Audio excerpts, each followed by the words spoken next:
নাম কি আপনার? আমার নাম মেহেদি স্যার। বলুন কি সমস্যা? আসলে কি যে সমস্যা স্যার সেটা জানার জন্যই আপনার কাছে আসলাম স্যার। আরে সিমটম তো বলবেন, শরীরের কোন জায়গায় অসুস্থ অনুভব করছেন? আসলে স্যার খাইতে পারি না, ঘুমাইতে পারি না স্যার। আচ্ছা এক কাজ করুন, আমি আপনাকে কিছু টেস্ট লিখে দিচ্ছি, এগুলা করে আসুন, করে আমাকে রিপোর্ট দেখান। এই নেন। টেস্ট কেন? এই তো অনেকগুলা টেস্ট স্যার। রোগ নির্ধারণ করতে হবে না?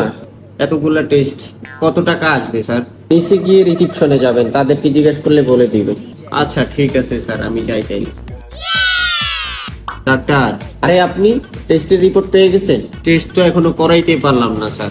তো করিয়ে আসুন। স্যার রিসিপশনে গেছিলাম, বলছে 5,000 টাকা লাগবে। হ্যাঁ এরকমই আসবে। আমি তো টাকা নিতে আসলাম আপনার কাছ থেকে। মানে কি, আমি কেন টাকা দিব আপনাকে? তো স্যার রোগ নির্ণয় করার দায়িত্ব কার? ডাক্তারের। ডাক্তার কে? আমি। তাহলে স্যার টাকা কে দিবে? আমি? আরে আমি কেন টাকা দিব?